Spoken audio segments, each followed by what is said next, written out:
విదేశీ గుట్టు విప్పితే ఒట్టు అట. ఐఏఎస్ల ఫారిన్ టూలు రహస్యమా? వివరాలు ఇచ్చేందుకు నిరాకరణ. ఆర్టీఐ అప్లికేషన్లకు నో రెస్పాన్స్. జీఏడీ అధికారుల వింత ధోరణట. అధికారుల వ్యక్తిగత వ్యవహారాలు తప్ప రిటైర్డ్ అయ్యే వరకు డ్యూటీలో భాగంగా ఏం చేసినా ప్రజలకు తెలుసుకునే హక్కు ఉంటుంది. అందులో ఐఏఎస్ ఆఫీసర్ల పనితీరుపై మరింత ఫోకస్ ఉంటుంది. కానీ రాష్ట్రంలోని ఐఏఎస్ల విదేశీ టూర్ల వివరాలకు బహిర్గతం చేయడానికి మాత్రం సెక్రటేరియట్ అధికారులు అడ్డుపడుతున్నారట. కాంగ్రెస్ అధికారంలోకి వచ్చిన తర్వాత విదేశీ పర్యటనలకు ఎంతమంది అధికారులు వెళ్లారు, ఏ పనుల కోసం వెళ్లారు, అందుకోసం ప్రభుత్వం ఎంత ఖర్చు చేసిందనే వివరాలు కావాలని సమాచార హక్కు చట్టం కింద ఓ కార్యకర్త దరఖాస్తు చేశారట. ఒకసారి కాకుండా 2 సార్లు అప్లై చేసినా పట్టించుకోలేదు. దీంతో ఫస్ట్ అప్పీల్కు వెళ్ళిన సంబంధిత అధికారులు రెస్పాన్స్ కావడం లేదట.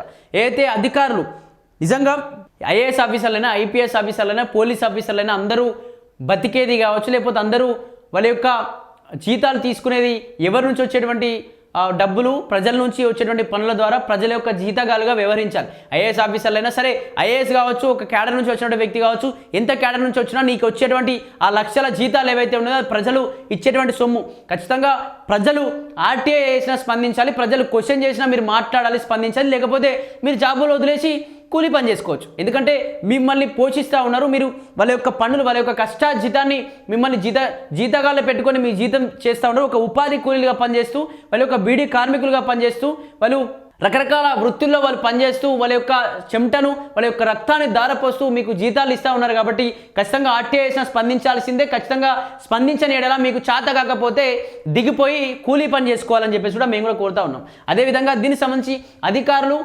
ఐఏఎస్ అధికారులు ఎవరైతే అధికారంలో ఉన్నప్పుడు, వాళ్ళ యొక్క జాబ్లో ఉన్నప్పుడు ఏం పని చేసినా, ఎక్కడ వెళ్ళినా, ఏ విదేశీ టూర్లకు పోయినా, ఎక్కడ ఏ కార్యక్రమానికి వెళ్ళినా ఖచ్చితంగా ప్రజలకు సమాధానం చెప్పి తీరాల్సిందే. కానీ ఇక్కడ ఒక వ్యక్తి, ఒక కార్యకర్త ఆర్టీఐ వేసిండట. ఏమని అంటే కలెక్టర్లు అసలు ఏం చేస్తూ ఉన్నారు ఐఏఎస్ అధికారులు, నిజంగా ఇక్కడ పని జరుగుతుందా, నిజంగా ఎన్నిసార్లు విదేశీ టూర్లు వేరు, విదేశీ టూర్లు ఏమేం పనుల మీద వేరు, వ్యక్తిగత పనుల మీద వేరా, లేకపోతే ఈ కాంగ్రెస్ పార్టీకి సంబంధించి అంటే ప్రభుత్వానికి సంబంధించి ప్రజల కోసం పోయిరా, అటు ఎందుకు పోవాల్సి వచ్చింది, ఎంత ఖర్చు అయింది, ప్రభుత్వం ఎంత ఖర్చు పెట్టింది, మీరు ఎంత పర్సనల్గా ఖర్చు పెట్టారని చెప్పేసి ఆ వివరాలు కోరితే ఫస్ట్ ఒక 2 సార్లు రిజెక్ట్ చేసిందట. ఆర్టీఐ దీనికి సంబంధించి ఇన్ఫర్మేషన్ ఇవ్వలేని చెప్పేసి ఆ సెక్రటేరియట్లోని అధికారులే రిజెక్ట్ చేసిరట. తర్వాత 3వసారి మళ్ళీ ఇస్తామని చెప్పేసి కూడా అధికారులు ప్రకటించారట.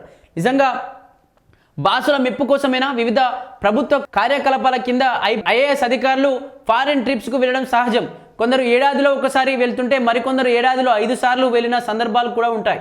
అయితే ఏ పనుల కోసం వెళ్లారు, ఎంత మొత్తంలో ప్రభుత్వ నిధులు ఖర్చు అయ్యాయనే వివరాలను తెలుసుకునేందుకు ఒక ఆర్టీఐ కార్యకర్త జీఏడీ జనరల్ అడ్మినిస్ట్రేషన్ డిపార్ట్మెంట్కు గత ఏడాది అక్టోబర్లో దరఖాస్తు చేశారట. మొదటిసారి చేసిన దరఖాస్తును పట్టించుకోకపోవడంతో 2వసారి దరఖాస్తు చేశారట. అయినా సంబంధిత సెక్షన్ అధికారి స్పందించకపోవడంతో నవంబర్ 2వ వారంలో మొదటి అప్పీల్కు వెళ్లారట. ఆ అప్పీళ్లకు కూడా రిప్లై ఇవ్వకపోవడంతో 2026 జనవరిలో రాష్ట్ర సమాచార కమిషన్ను ఆశ్రయించారు. అయితే కమిషన్ కేసు విచారించి సంబంధిత అధికారులకు ఆదేశిస్తే తప్ప సమాచారం ఇవ్వలేమని చెప్పి కూడా చెప్పారట. నిజంగా దీనికి సంబంధించి ఈ ఐఏఎస్ అధికారుల యొక్క బాసుల మెప్పు కోసం సచివాలయంలో సెక్రటరీలు ఏదైతే ఉంటారో, వీళ్ళ కింద పనిచేసిన సెక్రటేరియట్ ఎవరైతే ఉంటారో వాళ్ళు సరిగా ఇన్ఫర్మేషన్ ఇవ్వట్లేదట. నిజంగా ఐఏఎస్ అధికారులు ప్రజల కోసం పనిచేస్తూ ఉన్నారు. వీళ్ళు ఫారెన్ ట్రిప్స్ చేస్తూ ఉంటే, విదేశీలకు వెళ్తూ ఉంటే ఎవరి ఉపయోగాల కోసం వెళ్తున్నారు, ఇలా వ్యక్తిగతంగా వెళ్తూ ఉన్నారు, నిజంగా ప్రభుత్వానికి కావచ్చు ప్రజల కోసమే వెళ్తూ ఉన్నారా, వెళ్తే ఖర్చు ఎంత అవుతా ఉంది, ఈ ఖర్చును వీళ్ళు భరిస్తూ ఉన్నారా లేకపోతే ప్రభుత్వమే భరిస్తూ ఉందా అని చెప్పేసి ఒక వ్యక్తి, ఒక ఆర్టీఐ కార్యకర్త దీనికి సంబంధించి ఆర్టీఐ వేస్తే మొదటిసారి వేసినప్పుడు తిరస్కరించారట, 2వసారి వేస్తే కూడా తిరస్కరించారట. ఈ విధంగా తిరస్కరిస్తున్నారేంది అని చెప్పేసి ఒకసారి అప్పీల్కి పోయిందట. 2026 నవంబర్లో అప్పీల్కి పోయితే దీనికి సంబంధించి వాళ్ళు సమాచార హక్కు చట్టం డైరెక్ట్ పోయి కలిస్తే వాళ్ళు సెక్రటరీలు దీనికి సంబంధించి ఈ కమిషన్ కేసును విచారణ తర్వాత మీకు ఆన్సర్ చేస్తామని చెప్పేసి ప్రకటించినట్ట. ఖచ్చితంగా సమాధానం చెప్పాల్సింది. ఎందుకంటే ప్రజల యొక్క రక్తం, ప్రజల యొక్క కష్టార్జితంతో మీకు జీతాలు ఇచ్చి పనిచేస్తూ ఉన్నారు కాబట్టి, మీరు పనిచేసేది ప్రజల కోసమే కాబట్టి, మీరు మీ ఇంటి నుంచి ఆఫీస్కి వెళ్ళినప్పటి నుంచి, ఆఫీస్ నుంచి కావచ్చు, లేకపోతే మీరు ఎప్పుడైతే పదవులకు ఎక్కిర్రో మీ పదవి విరమణ పొందేంత వరకు కూడా ప్రతి సెకండ్ మీరు ఉపయోగించే ప్రతి రూపాయి ప్రజల యొక్క సొమ్ము కాబట్టి, ప్రజల యొక్క జీతగాళ్ళు మీరు కాబట్టి ఖచ్చితంగా సమాధానం చెప్పి తీరాల్సిందే.